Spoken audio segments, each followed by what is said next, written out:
Ya itu dia, kita harus mengapresiasi penuh ya Dika, Iya. para orang-orang relawan yang mau Mhm, membantu anak-anak yang ingin belajar secara daring. Karena mhm. kan, dari gubernur sendiri juga memperpanjang masa PSBB transisi. Betul. Namun di satu sisi ini juga, tahun awal ajaran baru Mhm, juga baru dimulai nih Dika, jadi betul. anak-anak butuh sekali kuota untuk belajar internet atau Mhm. belajar secara daring. Mhm. Dan ini walaupun sudah berjalan beberapa bulan belajar dari Betul, rumah, masalah kuota internet ini masih jadi masalah yang masif betul, gitu ya, iya. dirasakan oleh banyak anak-anak Indonesia, baik di kota besar maupun di kota-kota terpencil. Betul, seperti yang beberapa waktu lalu pernah Mhm. kita bahas, mungkin anak-anak ada yang punya handphone, tapi Ya, handphonenya handphone yang lama atau betul. handphone-handphone yang jadul ya, Mhm, zaman dulu tidak bisa mengakses internet. mhm. Terus yang kedua mungkin ada anak-anak yang mempunyai handphone, tapi dia tidak mempunyai kuota internet. Nah Nah itu ini dia. juga Perlu sangat riskan. solusi ya? Betul. Nah, yang lebih parah lagi atau yang lebih paling berat lagi, kalau anak-anak itu tidak mempunyai gadget atau gawai sama Nah sekali di ini rumah. dia. Ini jadi tantangan buat orang tua Mhm, juga nih, mhm. Dika.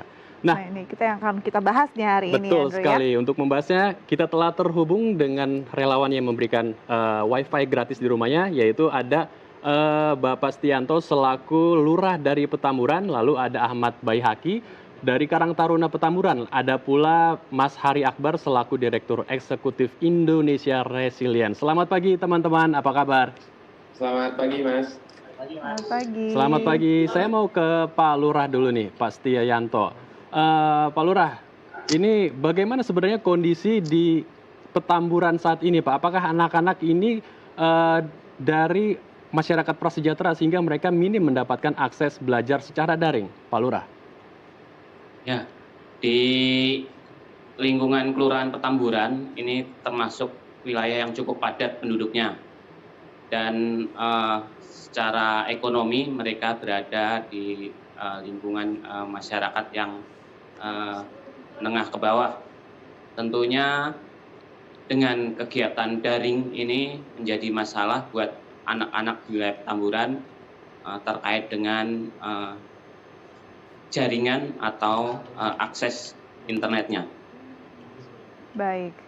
Kita ke Mas Ahmad yang juga merupakan seorang pegiat Karang Taruna di Betul. wilayah tersebut. Melihat kondisi tersebut, apakah anak-anak muda di sana yang notabene kalau di kota besar kadang Ya, individualis. betul. Bagaimana Mas Ahmad dan teman-teman Karang Taruna lain begitu peduli dan juga peka terhadap kondisi yang dialami oleh adik-adik kecil kita yang sedang belajar daring dari rumah? Eh, Inisiasi kegiatan ini sih berawal dari keresahan kita ya. Mungkin teman-teman di sini melihat keresahan dari tetangga atau punya adik di rumah mengenai pembelajaran jarak jauh ini. Kita merasa tergerak, merasa ingin berbuat untuk masyarakat lah terkait dengan fasilitas internet ini dan peminjaman gawai dari anggota Karang Taruna sendiri. Oke, baik. Berbicara mengenai gawai dan fasilitas internet, kita langsung ke Pak Hari nih. Pak Hari, atau saya Ya, Mas Hari aja ya, karena masih ya, Masih seumuran muda. kita. Mas Masih Hari, muda. Mas. Mas Hari, apa yang membuat Mas Hari mau memberikan fasilitas ya, ruang belajar untuk anak-anak belajar daring di wilayah Petamburan ini, Mas? Dan siapa saja relawan yang tergabung dalam gerakan ini? Oke, jadi gini, Mas.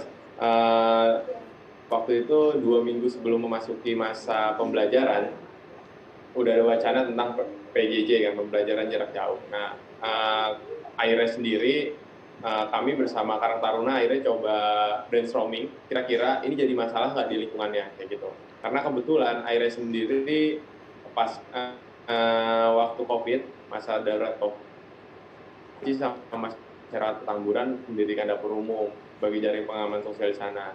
Nah, berlanjut ke isu pendidikan, akhirnya kita coba brainstorming sama teman-teman dan akhirnya coba buat survei kayak gitu di daerah Petamburan. Dengan survei itu akhirnya terbukti gitu kan, memang secara sosial masyarakat juga nggak punya ruang lingkup untuk menyendiri atau isolasi. Jadi akhirnya ini salah satu goals yang ada di ruang kembali belajar, yaitu coba menerapkan kepatuhan kenormalan baru kayak gitu. Nah, digiring dari isu pendidikan sendiri jadi masalah di sana karena hampir 88% siswa pelajar yang ada di Petamburan kesulitan menggunakan internet kayak gitu. Karena memang fasilitas yang terbatas. Mereka memang punya kuota, tapi memang akhirnya harus menggugurkan kebutuhan-kebutuhan yang lainnya untuk memenuhi tersebut. Kurang lebih seperti itu.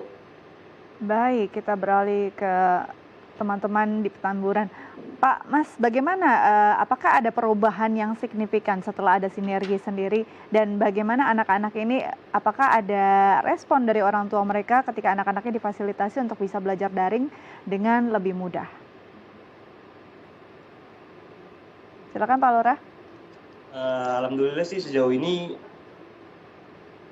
orang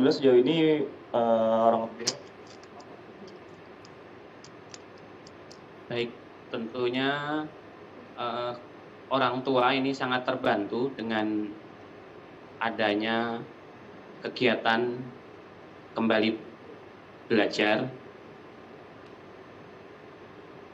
Anak-anak bisa terbantu secara ini akan mengurangi pengeluaran terkait dengan pembelian kuota.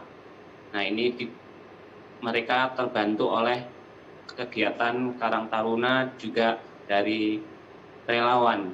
Demikian. Baik.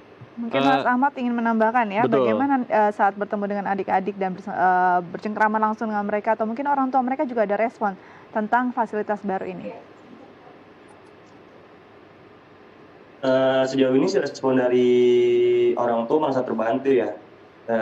Anak-anak juga merasa senang kembali bisa merasakan suasana sekolah meskipun dengan kondisi kenormalan baru ini. Siswa-siswa yang belum memiliki gadget atau gadget yang kurang support pun tetap dapat memiliki akses terhadap pendidikan dengan baik gitu. Jadi orang tua sejauh ini responnya sangat baik, antusias dan merasa sangat terbantu dengan adanya kegiatan ini. Baik, saya masih ke Mas Seperti itu, Ahmad. Mas Ahmad, ini anak-anak apa, kriteria anak-anak seperti apa yang bisa mendapatkan ruang belajar Wi-Fi gratis ini ya, yang mendapatkan akses internet untuk belajar daring seperti ini? Dan dari jam berapa sampai jam berapa setiap hari apa, Mas?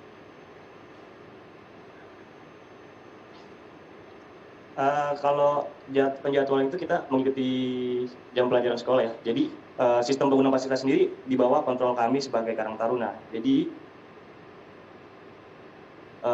Wi-Fi aktif hanya setiap jam pembelajaran dari sekitar jam 6:30 sampai dengan jam 2:30 sore. Dan kita juga tetap jaringan ini, jadi jangan sampai fasilitas ini dimanfaatkan untuk hal-hal selain pembelajaran jarak jauh ini. Jadi kita pada kontrol dari kita sebagai Karang Taruna.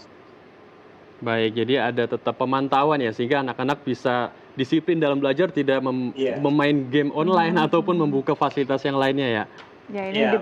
dibutuhkan Betul. juga komitmen dari Iya, iya. anak-anak ya. Baik, kita beralih ke Mas Hari. Mas, Iya. kalau dilihat ini satu sinergi yang luar biasa baik gitu ya. Dan apakah akan digunakan juga atau diterapkan juga di beberapa wilayah lain, mungkin di sekitar Petamburan, di luar area tersebut, karena mengingat masih banyak anak-anak yang juga kesulitan mendapatkan akses internet. Oke, Mbak. Memang akhirnya jadi gerakan ini jadi role model harapannya ke depan untuk diimplementasikan. Karena memang dalam menghadapi situasi krisis, kita sebagai masyarakat juga perlu melakukan suatu giat partisipatif gitu. Nah, salah satu kegiatan partisipatif ini ya, salah satunya coba meminimalisir kebutuhan dari kuota, yaitu coba menginisiasi. Karena cukup sederhana dan mampu dilakukan secara komunal gitu. Terlebih lagi di kota-kota yang memang situasi masyarakatnya padat, punya kultur berkerumun dan lain-lain. Di airnya sendiri kemungkinan ini diperluas di daerah Kelurahan Petamburan terlebih dahulu. Nah, kebetulan juga Jakarta kan sedang melakukan inisiasi 9.000 Wi-Fi. Nah, itu mungkin kita bakal berkoordinasi kiranya tempat mana yang nggak ada Wi-Fi, mungkin bisa kita masuki di sana dengan melakukan pengorganisiran juga seperti yang kita lakukan bersama-sama teman-teman Karang Taruna. Kurang lebih seperti itu, Mbak. Baik, terakhir Mas Hari, apa harapan Mas Hari dengan gerakan sosial memberikan fasilitas belajar daring untuk anak-anak dari warga prasejahtera mungkin yang sulit mendapatkan akses untuk belajar daring? Apa harapan Mas Hari?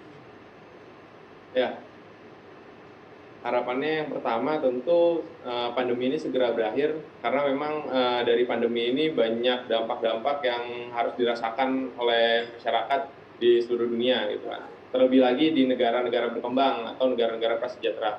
Nah, harapannya ke depan memang masyarakat harus punya suatu gagasan partisipatif, karena memang pembangunan itu nggak bisa dilakukan secara